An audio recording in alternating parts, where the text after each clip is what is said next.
In this lecture, we are going to discuss what happens whilst the star sits on the main sequence.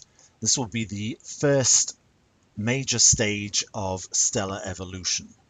So we follow the collapse of a segment of giant molecular cloud as it forms a newborn star. What happens next? Well, let's firstly explain why the main sequence appears like it does, with more massive stars appearing at higher temperature and more luminous, and less massive stars appearing redder, lower temperature, less luminous. So let's compare two different sized stars. 1 solar mass, same as our sun, and 15 solar masses. The more massive a star, the greater the force of gravity pulling the star inwards, indicated by the relative thickness of these arrows here. That means the pressure in the interior is going to have to be greater for higher mass stars. If the pressure is higher, then by the ideal gas law, the temperature must be higher in the core to support it. So for our 1 solar mass star, we have a core temperature of 15 million degrees Kelvin. For 15 solar masses, it's more like 34 million. If the temperature is higher, then the rate of energy generation, which supplies the pressure, is going to be higher. Remember that the nuclear energy generation is proportional at least to temperature to the 4th power if energy is generated via the pp chain, and it can be as high as temperature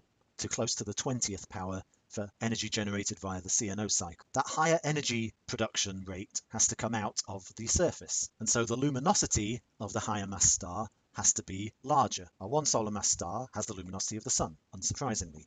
The 15 solar mass star has about 13,000 times the luminosity of our sun because it is producing energy in its core at such a greatly enhanced rate. Remember that the higher pressure that is being generated is being balanced by the higher mass, which is trying to pull the star inwards still.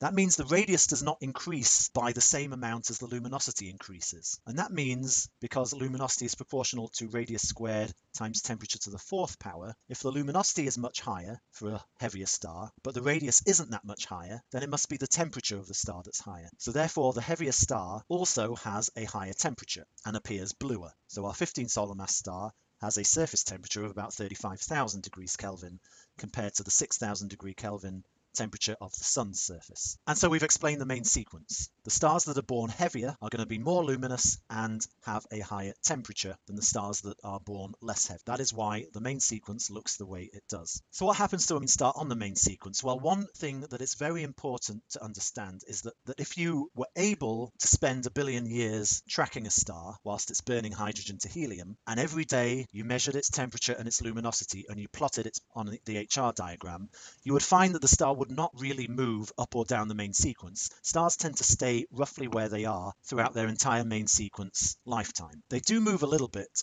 and I'll explain that now. Firstly, let's recall that the core stars with the same fraction of hydrogen as the whole star. Fusion changes hydrogen in the core to helium. For each reaction that goes on, the star loses 4 hydrogen nuclei and gains only 1 helium nucleus. If there are less particles, then pressure, which is supported by particles bumping into each other, has to decrease, and therefore gravity is going to squeeze on the core a little more tightly. Therefore, the core gradually shrinks and gets hotter, and therefore the pressure increases to compensate. The energy generation rate also increases slightly because the core has got slightly hotter, so the star gets a little more luminous and the surface gets a little hotter. The radius of the star will increase slightly because the pressure of the radiation increases. It's easy to see this using our approximations to the equations of stellar structure that we made last week. Combining hydrostatic equilibrium and the ideal gas equation of state, and if we don't assume that the mean molecular mass is constant, then we find that radius is proportional to mean molecular mass times mass of the star. Before, we assumed mu was constant, and therefore we didn't need to worry about it. But if we are looking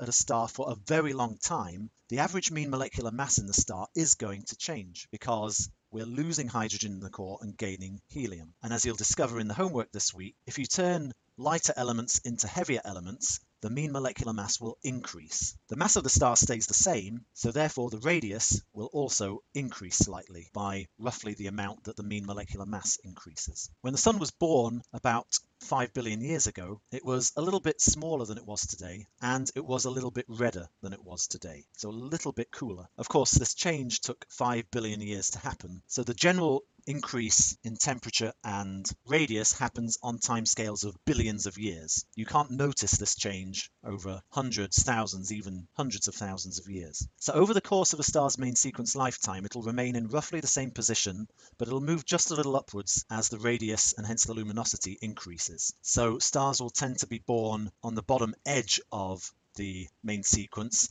and over their lifetime they will move upwards a little bit, as these little very short arrows depict. So they don't move along the main sequence, they just move from the bottom towards the top edge. We've dealt with the lifetime of stars a bit in the past, so let's just recap. More massive stars burn their fuel faster, so they'll use it up quicker and therefore have smaller lifetimes. Just like if you heat water up by turning the heating element up to a higher temperature, the water will boil away quicker. We've already derived estimates for how the lifetime of a star depends on its mass, so just to remind you of a few of the lifetimes of a representative range of spectral classes, the most massive, hottest stars, say O-type stars, only spend about 1 million years on the main sequence. And remember, this is 90% of their lives. A-class stars typically live for about 440 million years.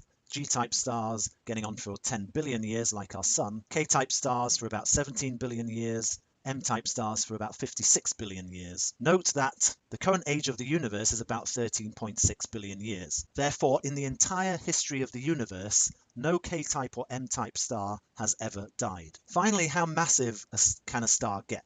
How far up here does the main sequence go? You can kind of see for this HR diagram of nearby stars that there are many more stars down the bottom of the main sequence at lower masses than there are close to the top. Well, larger clouds of gas, larger giant molecular clouds, tend to fragment into smaller ones before collapsing to form stars. So very massive stars are rare. Stars with masses above 50 times the mass of our Sun are unstable. Nuclear reactions in their core produce energy at such a fast rate that they blow off their outer layers, losing mass. Again, remember the virial theorem. These very hot stars tend to be supported by radiation pressure and so are not particularly stable. We know of some dramatic examples of heavy mass stars blowing off their outer layers.